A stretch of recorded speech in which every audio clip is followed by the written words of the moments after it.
Assalamualaikum warahmatullahi wabarakatuh. Perkenalkan, nama saya Igo Andrian. Saya mahasiswa BKPI di Fakultas Tarbiyah dan Keguruan dengan NIM 1201 16 16 13 5. Oke, baik.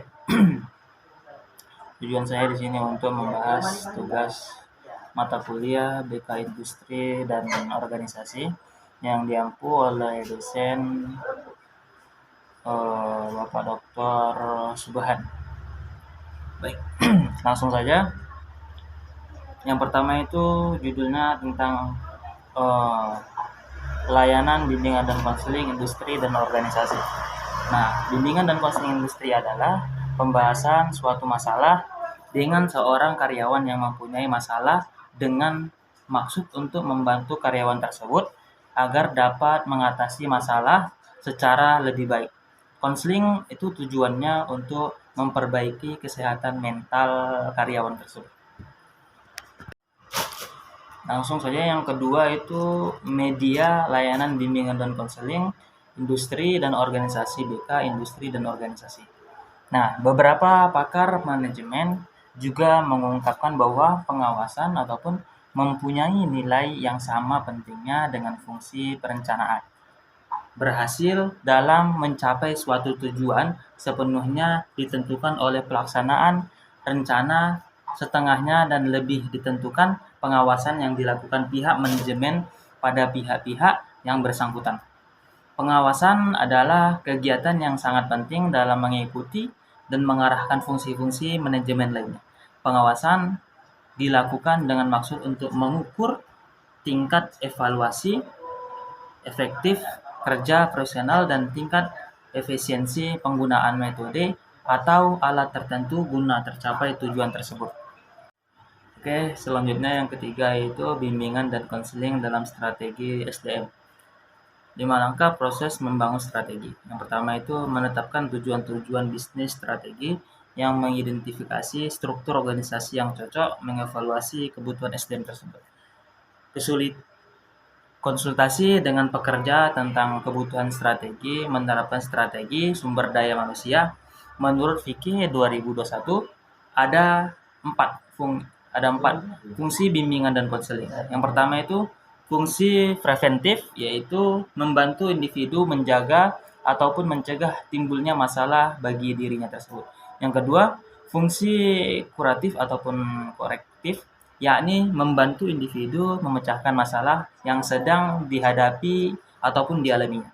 Yang ketiga, fungsi preventif, yakni membantu individu menjaga agar situasi dan kondisi semula tidak baik ataupun ada masalah menjadi lebih baik, terpecahkan, dan kebaikannya itu bertahan lama.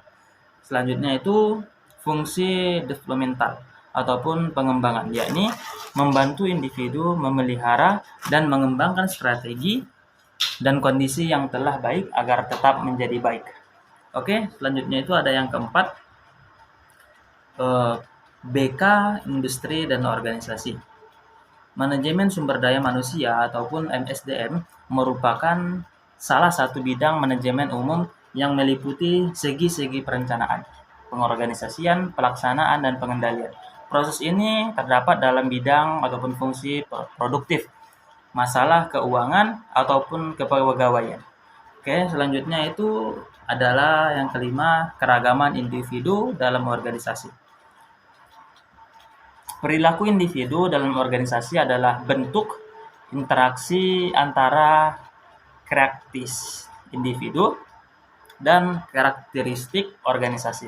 Setiap individu dalam organisasi semuanya akan berperilaku berbeda satu sama lain. Berperilaku adalah ditentukannya oleh masing-masing lingkungan yang memang berbeda. Manfaat keragaman individu dalam organisasi ini meliputi beberapa manfaat keragaman. Yang pertama itu individu dalam berperilaku di dalam sebuah organisasi. Yang pertama, perspektif berbeda menghasilkan hasil yang lebih baik. Sudut pandang unik, inovasi baru, solusi kreatif, dan berbagai solusi meningkatkan keterlibatan para individu, menarik bakat baru, dan menghapuskan yang kebiasaannya. Yang keenam adalah motivasi dan kepuasan kerja. Nah, motivasi itu adalah keadaan di mana usaha dan kemauan keras seseorang diarahkan pada pencapaian hasil-hasil ataupun tujuan tertentu. Kepuasan kerja merupakan suatu tanggapan emosional seseorang terhadap situasi dan kondisi kerja tersebut. Jadi aspek-aspek kepuasan kerja tersebut itu yang secara mental menentang ganjaran yang pantas, kondisi kerja yang mendukung, rekan kerja yang mendukung, dan kesesuaian kepribadian dengan pekerjaan adalah ada beberapa teori tentang motivasi dan kepuasan tersebut. Nah, selanjutnya yang ketujuh itu kelelahan dan stres. Stres kerja merupakan perasaan tertekan yang dialami karyawan dalam menghadapi pekerjaan. Nah, kelelahan kerja yaitu keadaan kehilangan efisiensi dan penurunan kapasitas kerja yang berbeda-beda pada setiap individu tersebut. Stres dan kelelahan kerja memiliki keterkaitan antara satu dan lainnya, di mana apabila pekerjaan merasa tertekan dengan pekerjaannya, maka lambat laun akan menimbulkan masalah-masalah kelelahan. Oke, selanjutnya yang kedelapan itu pelatihan dan pengembangan BK. Pelatihan dan pengembangan BK sangat penting dalam meningkatkan kinerja karyawan dan keberhasilan organisasi dan industri. Proses analisis kebutuhan yang efektif dan pemilihan strategi dan metode pembelajaran yang tepat akan membantu memastikan keberhasilan pelatihan dan pengembangan BK. Namun, ada beberapa hambatan yang mungkin dihadapi dalam pelatihan dan tindak pengembangan BK, seperti kurangnya dukungan dari manajemen dan karyawan yang tidak terbuka terhadap perubahan. Oleh karena itu, penting untuk memperhatikan faktor-faktor tersebut dan mencari cara untuk mengatasi hambatan tersebut agar pelatihan dan pengembangan BK dapat berjalan dengan efektif dan efisien. Yang kesembilan itu adalah prospek karir pekerjaan. Prospek karir harusnya di sini ada promosi tatkala terjadi seseorang pindah dari pekerjaan yang satu ke pekerjaan yang lain dengan level yang lebih tinggi. Nah, lebih tinggi gajinya dan kemampuannya, profesionalnya, serta tanggung jawabnya. Pada umumnya, tujuan promosi ini dilakukan untuk memberikan penghargaan dan penguatan bahwa karyawan yang bersangkutan telah bekerja dengan baik sehingga menjadi headman dan idaman karyawan. Oke, selanjutnya yang ke-10, konseling karyawan. Dapat disimpulkan bahwa konseling karyawan dalam bidang bimbingan dan konseling industri memiliki peran penting dalam meningkatkan kesejahteraan dalam produktif dan karyawan ini di lingkungan kerja. Konseling karyawan merupakan proses bantuan dan tujuan untuk membantu karyawan dalam mengatasi masalah pribadinya, emosional dan profesional yang dapat mempengaruhi kinerja dan kepuasan kerja mereka.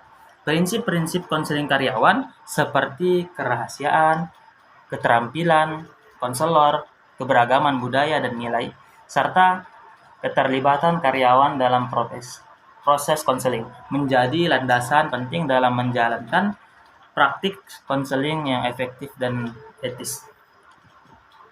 Yang ke-11 adalah peran konselor terhadap HRD di perusahaan.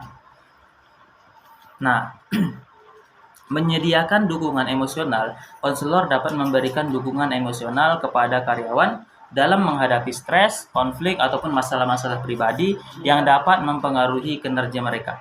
Dengan mendengarkan dan memberikan pandangan yang objektif, konselor membantu karyawan mengelola emosi mereka, meningkatkan kesejahteraan mental.